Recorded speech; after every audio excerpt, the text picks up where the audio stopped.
ariko icyangombwa ni ukuyashyira mu bikorwa amasezerano twashyizeho umukono ya Washington. Mu ijambo cyangwa mu gisubizo nahaye umwe mu bambazaga ikibazo kuri pano ejo, namubwiye ko dufite icyizere, ariko icyizere navuga mu cyongereza navuze we are cautiously optimistic. Yes. Donc dufite icyizere ariko kituzuye neza kubera impamvu ebyiri nyamukuru. Impamvu ya mbere ni uko aya masezerano ntabwo ari aya mbere yashyizweho umukono hagati ya guverinoma y'u Rwanda na guverinoma ya Kongo cyangwa se n'izindi parties muri iyi myaka 25 ishize, kubera ko hari amasezerano ageze nko ku 10 yashyizweho umukono kuva 1999, kandi ayo masezerano hafi ya yose ntabwo yubahijwe na leta ya Kongo. Guverinoma ya Kongo tuzi ko kuri tera hari iburasirazuba bwa Kongo bagikomeza kuzana intwaro nk'utu tudege twitwara bita attack drones, hari ibifaru bikiza bagitumiza mu bihugu bya Aziya, ndetse hakaba nk'abandi bacanshuro baje, kuko muribuka babacanshuro muri Romania banyuze mu Rwanda bari baje gufatanya na guverinoma ya Kongo mu kurwanya abaturage b'abanyekongo iburasirazuba bwa Kongo ndetse no kurwanya u Rwanda. Ubu ngubu noneho haje abandi baturutse mu gihugu cya Colombia. Nshuti bakunzi ba One Nation Radio, twongeye kubasuhuza. Uyu munsi twagize amahirwe adasanzwe yo kuvugana na Minister Olivier Nduhungirehe. Yatubwiye byinshi nyuma yo gusinywa kw'amasezerano ya Washington. Abantu benshi twibazaga ese hazakurikiraho iki, ese aya masezerano asobanuye iki? Byose twabiganiye muri iki kiganiro. Kurikirana ikiganiro. Tukaba rero twishimiye iyi Rwanda Convention. Mu butumwa natanze cyane cyane ku munsi wo kwibohora, nabwiye abanyarwanda ko nifurije abanyarwanda umunsi mwiza wo kwibohora mu izina rya nyakubahwa Perezida wa Repubulika wari wantumye. Mbashimira n'uruhare bagira mu guteza imbere igihugu. Nkaba kandi ndashimira nyakubahwa Perezida wa Repubulika ubwe, kubera ko niwe yobora urugamba rwo guhagarika jenoside yakorewe abatutsi, ndetse narenzaho kuko nyuma yo guhagarika urwo rugamba, guhagarika iyo jenoside, kuyobora urwo rugamba rwo guhagarika jenoside, we yanakomeje urugamba rwo kubohora u Rwanda, kubohora u Rwanda ubukene, kubohora u Rwanda amacakubiri, no kubohora u Rwanda imiyoborere mibi. Tukaba rero dufite u Rwanda rwiza rugeze ku iterambere tugezeho ubu ngubu, nubwo inzira ikiri ndende. Rero wari umunsi mwiza, yari iminsi 3 myiza. Nkaba nongera gushimira community z'abanyarwanda uteguye ndetse na ambassade yacu i Washington yabafashije kuwutegura. Hari ubutumwa mwagarutseho cyane cyane muvuga no ku masezerano maheruka gusinya u Rwanda na Kongo. Mwabitubwiraho aya masezerano ni iki asobanuye nko ku munyarwanda, by'umwihariko uri mu mahanga nawe ushaka kugira uruhare rwe ateza imbere mu Rwanda, igihugu twifuza ko kibana n'abaturanyi neza, kikaba gifite n'iterambere, wa mugani ubwo buhahirane bukarushaho kwiyongera. Nibyo, ni amasezerano y'amateka ku wa 5 tariki 27 Kamena, aho i Washington muri Minisiteri y'Ububanyi n'Amahanga y'icyo gihugu, njye na mugenzi wanjye wa Kongo twashyize umukono ku masezerano y'amahoro hagati y'ibihugu byombi. Ni amasezerano y'amateka kubera ko niyubahirizwa azakemura ibibazo by'umutekano biri hagati y'u Rwanda na Kongo, cyane cyane iki kibazo cy'uyu mutwe w'abajenosideri wa FDLR gikomeza kuyogoza akarere, ari nako gihungabanya umutekano w'u Rwanda. Hanyuma rero ayo masezerano akazakurikizwa n'andi masezerano ubu akiri mu biganiro, amasezerano azashyirwaho umukono i Doha muri Qatar hagati y'umutwe wa AFC M23 ndetse na guverinoma ya Kongo, kugira ngo none n'icyo kibazo hagati y'abanyekongo bagikemure, cyane cyane bahereye ku mizi yacyo. Ni ukuvuga ikibazo cy'aba banyekongo bafite umuco, nyarwanda, bavuga ururimi rw'ikinyarwanda, cyane cyane abanyekongo batutsi bamaze imyaka myinshi bahohoterwa. Tukaba twizera rero ko aya masezerano ya Doha nashyirwaho umukono azunganira amasezerano ya Washington, ikazatujyana ku mahoro arambye ari byo bizadufungurira amarembo y'ubufatanye mu by'ubukungu, kuko no muri aya masezerano ya Washington tuvuga ibyerekeranye ubufatanye mu by'ubukungu, ishoramari ruhuriweho hagati y'u Rwanda na Kongo kugira ngo tubyaze umusaruro umutungo kamere uri muri aka karere. Ikintu cya Karame Rwanda, abanyarwanda baba mu mahanga ni gute bakwitaba igihugu, cyane cyane iyo hari nk'igihugu nka Kongo kirimo kivuga u Rwanda nabi, rimwe na rimwe bavuga amakuru atariyo.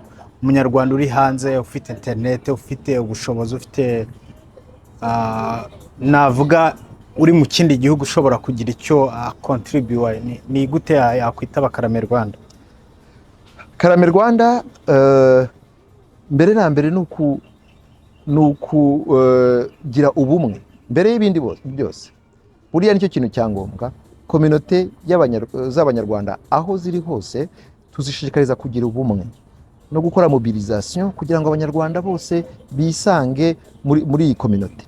Hanyuma rero tumaze kugira ubwo bumwe nibwo noneho twumva inshingano zacu zo kurengera igihugu twese hamwe, tukukivuganira cyane cyane muri ibi bihe turimo, aho usanga hari amakuru atariyo, icyo bita fake news bikwirakwizwa na guverinoma ya Kongo n'abanyekongo benshi ku mbuga nkoranyambaga ndetse n'ibihugu by'amahanga, cyane cyane ibihugu by'i Burayi. Rero mu nama nabakanguriye gushaka amakuru ajyanye n'iki kibazo n'aya makimbirane hari Burasirazuba bwa Kongo, hanyuma bakanadufasha mu byerekeye itangazamakuru, navuga communication kuri iki kibazo. Hanyuma rero muri rusange hakaba n'ibindi bigomba gukorwa, ntabwo ari kuvuga iby'aya makuru y'Iburasirazuba bwa Kongo cyangwa se kurengera leta gusa, ahubwo ni no kubaka igihugu, kugira uruhare mu kugiteza imbere, mu ishoramari, mu kwigisha abana bacu bari hanze umuco nyarwanda, ururimi, indangagaciro nyarwanda. Ibyo ngibyo nidukomeza kubikora tuzubaka diaspora idadiye idashobora guhungabanywa n'icyo ari cyo cyose. Akaba aribyo ngibyo nashishikariza abanyarwanda batuye hano i Dallas no muri Leta Zunze Ubumwe za Amerika muri rusange. Mwaduhaye iminota mike, reka nkubite mbangura. Muri diaspora hakunze kubaho abantu bavuga nabi u Rwanda, hakunze kuba abantu bapinga. Hari akantu mwakomojeho muti u Rwanda na Kongo FDR nihagira ushaka gutaha si ngombwa kurwana, azaza ashyirwe mu banyarwanda nk'abandi. Hano muri Amerika naho haba abantu bakunze kuvuga nabi leta, by'umwihariko nko muri leta ya Texas habamo maradiyo avuga nabi igihugu. Umuntu ushaka gutaha mu Rwanda, wenda wakumva ubutumwa bwanyu n'iki mwamubwira mugendeye kuri icyo kintu mwavuze? Umunyarwanda wese ushaka gutaha amarembo arafunguye, nkuko yahoze afunguye muri imyaka 31 ishize. Murabizi hari aba FDR benshi bari Iburasirazuba bwa Kongo batahanywe mu Rwanda, ubu bari mu Rwanda batuye. Muribuka za operasiyo zagiye ziba ku bufatanye bw'u Rwanda na Kongo, aho hari abanyarwanda benshi batashye bakanyuzwa muri iriya centre ya Mutobo yo kubasubiza mu buzima busanzwe. Abafite uruhare, abagize uruhare muri jenoside yakorewe Abatutsi bagakurikiranwa n'inkiko, ariko abandi harimo n'urubyiruko n'ingabo, abasirikare ba FDLR bato b'urubyiruko bavutse nyuma ya jenoside, bo bagasubizwa mu buzima busanzwe banyujijwe i Mutobo.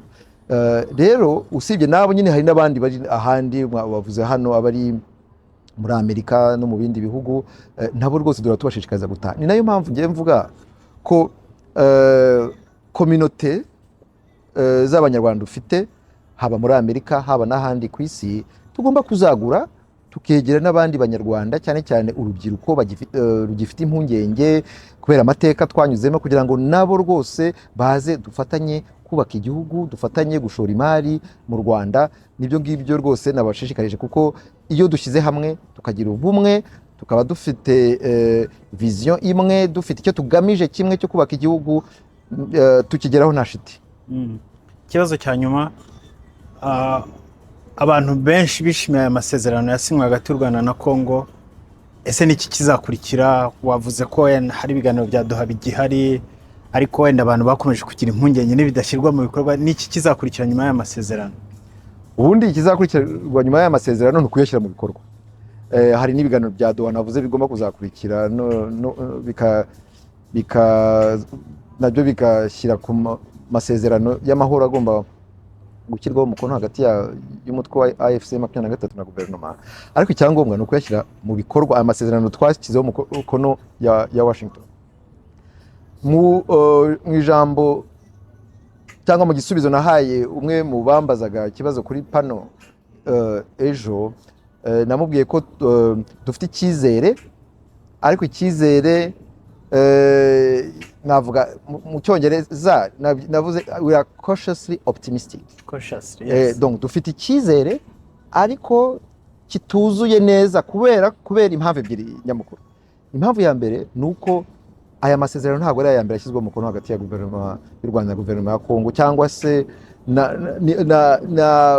n'izindi parties muri iyi myaka 25 ishize, kubera ko hari amasezerano ageze nko ku 10 yashyizweho umukono kuva 1999, kandi ayo masezerano hafi ya yose ntabwo yubahijwe na leta ya Kongo. Donc hari experience yacu dufite yuko tuzi neza ko guverinoma ya Kongo itajya yubahiriza amasezerano. Icya kabiri ni uko n'ubu ngubu twari mu biganiro i Washington kugira ngo turebe ko twashakira amahoro akarere. Guverinoma ya Kongo tuzi ko kuri tera hari iburasirazuba bwa Kongo bagikomeza kuzana intwaro nk'utu tudege twitwara bita attack drones, hari ibifaru bikiza bagitumiza mu bihugu bya Aziya, ndetse hakaba n'abandi bacanshuro baje, kuko muribuka bacanshuro muri Romania banyuze mu Rwanda bari baje gufatanya na guverinoma ya Kongo mu kurwanya abaturage b'abanyekongo iburasirazuba bwa Kongo ndetse no kurwanya u Rwanda. Ubu ngubu no haje abandi baturutse mu gihugu cya Colombia. Rero ibyo tubona kuri terrain iburasirazuba bwa Kongo bikaba bidahuye n'icyizere cyangwa se n'ibiganiro tugirana na guverinoma ya Kongo i Washington. Rero bikaba biduha hari icyizere wenda kubera ko hari umuhuza wabishyizemo ingufu Leta Zunze Ubumwe za Amerika, hakaba ndetse nuko hari n'aya masezerano areba yafashe ibibazo noneho bitandukanye, harimo n'ibiganiro bya Doha bitari bihari mu biganiro bya mbere bya Rwanda, kuko Rwanda murabyibuka ntabwo guverinoma ya Kongo yari yemeye kuganira n'umutwe wa AFC 23, ariko ngo yari yemeye. Ndetse hakaba n'iyi aspect ijyanye n'ubukungu.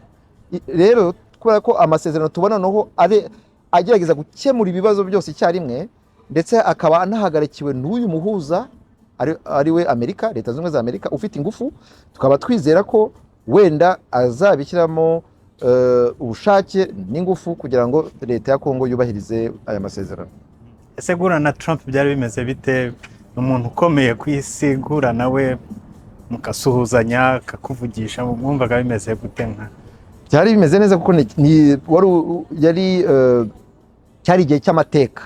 Buriya twagiye Washington tugiye kuri Minisiteri y'Ububanyi n'Amahanga gusinya amasezerano na mugenzi wanjye wa Kongo, Minisitiri w'Ububanyi n'Amahanga wa Kongo ndetse na Minisitiri w'Ububanyi n'Amahanga wa Leta Zunze Ubumwe za Amerika. Hanyuma kubera ko noneho aya masezerano ari amasezerano y'amateka, Perezida Trump yifuje kudutumira kuri hariya White House, kuvuga kuri Perezidansi ya Amerika, tumarana isaha mu kiganiro n'abanyamakuru, aho byagaragaye ko nawe rwose yifuza ko amahoro ahinda iburasirazuba bwa Kongo, kugira ngo u Rwanda rufatanye na Kongo mu gushora imari, ndetse no ku bufatanye bwa guverinoma ya Kongo na za sosiyete z'abanyamerika. Mwakoze cyane kuri kiganiro, kuri aka kanya kanyu mwigomwe, wenda mwasoza mugira ubutumwa abanyarwanda baba muri diaspora, abanyarwanda baba muri Amerika, abanyarwanda mwasuye.